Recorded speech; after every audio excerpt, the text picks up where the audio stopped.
गुप्त सूचना के आधार पर कल वन विभाग की एक टुकड़ी ने दबिश की थी चाचरिया इलाके में। श्री दिनेश, जिनके पिताजी का नाम शिवनाथ है, उम्र 45 वर्ष है।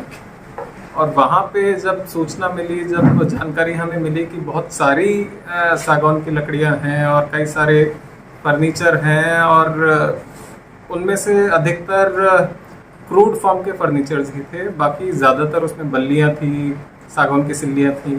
तो तुरंत सूचना के आधार पे मेरे द्वारा 3 रेंजेस के स्टाफ को, जिसमें जीवन जी वहाँ पे पहले से उपस्थित थे, वन परिक्षेत्र अधिकारी धनोरा, वन परिक्षेत्र अधिकारी तरुणेंद्र सिंह सेंधवा के, इनकी टीम, और वन परिक्षेत्र अधिकारी वर्ला से रजनीश त्रिपाठी जी।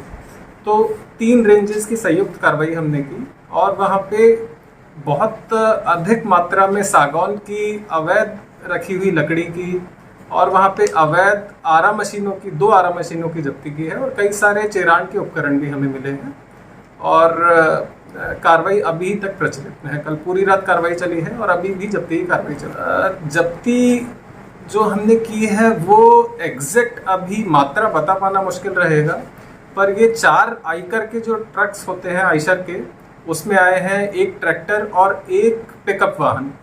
ये तो कल हम रात में लाए थे। उसके अलावा अभी जस्ट आपने देखा होगा 1 और ट्रक आया है और हो सकता है शायद 1 ट्रक और आए। तो ट्रक्स के मामले में तो ये मात्रा है, बट एग्जैक्टली कितना घन मीटर है, कि ये 20 घन मीटर है कि 30 घन मीटर है कि 40 घन मीटर है, ये हम पूरी गणना के बाद में ही कुछ दिनों में ही बता पाएंगे। जैसा आपने देखा बहुत अधिक मात्रा है। अनुमानित आंकड़ा क्या हो सकता है सर? अनुमानित हो सकता है लगभग 30 घन मीटर के आसपास हो सकता है। मूल्य क्या होगा? मूल्य ये बताना मेरे लिए संभव नहीं रहेगा, ना ही उचित रहेगा। इसमें कार्रवाई ना करने का रीजन कुछ खास नहीं है। मेनली हमारे पास में जानकारी थी और जब हमें लगा एक उचित मौके की तलाश थी, तो वो हमें मौका कल मिल गया।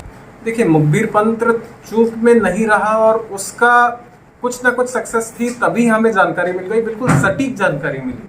और ऐसी सटीक जानकारी कि सामने जो आरोपी हैं उनको मौका तक नहीं मिला अपनी एक भी लकड़ी वहां से कहीं और ले जाने की।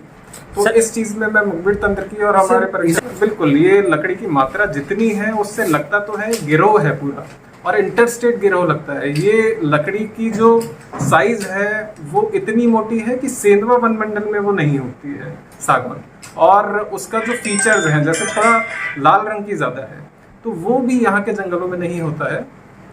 मुख्यतः शायद हमें लग रहा है कि ये महाराष्ट्र से, धुले जलगांव के इलाकों से, चोपड़ा के जंगल हो गए, या एक नदी कौन सी है, तो आमेर नदी कुछ है, तो वहाँ के जंगलों से भी शायद हो सकती है। तो एक बार हम इंटरस्टेट दूसरे ऑफिसर्स के, महाराष्ट्र के ऑफिसर से भी समन्वय करेंगे। बिल्कुल हो सकता है, और कोई इंटरस्टेट गिरोह भी हो सकता है, जिसका हम पूरी कोशिश करेंगे कि जांच के दौरान कुछ पर्दाफाश। आरोपी कल से फरार हैं, कल रात से फरार हैं, और उनकी तलाश है। जो अभी कुछ गुप्त सूचनाएं हैं जो हमने पुख्ता तौर पे वेरीफाई नहीं की है, बट वो अभी तक सिर्फ ये है कि ये महाराष्ट्र से ट्रांसपोर्ट होके आती है और इनके घर पे अवैध तरह से रखी जाती थी, और इनके घर पे ही कुछ परिवहन होने के बाद में जो आरा मशीनें हैं उनके जरिए थोड़ा उनकी सिल्लियां बनाना और उसके बाद में फर्नीचर का काम करना वो रहता है। बिल्कुल हो सकते हैं। तो इसका हम इनफैक्ट सभी सेंधवा के निवासियों से भी आग्रह करेंगे कि आपकी सूचनाओं के आधार पर ही ऐसी कार्रवाइयां संभव है। डेफिनेटली हमारा स्टाफ भी सतत प्रयास में रहता है, गश्तियां करता रहता है, और खासकर कि सीसीएफ सर के मार्गदर्शन में, अभी हमारे नए सीसीएफ सर आए हैं, आरपी राय सर, उनका भी बहुत मोटिवेशन रहता है कि पूरी अच्छे से गश्ती रहे और बिल्कुल 0 टॉलरेंस रहे किसी भी वन अपराध के। ये लगभग 20 वर्षों के बाद में इतनी बड़ी कार्रवाई हुई है। कई ट्रकों में हमने अवैध लकड़ी जब्त की है।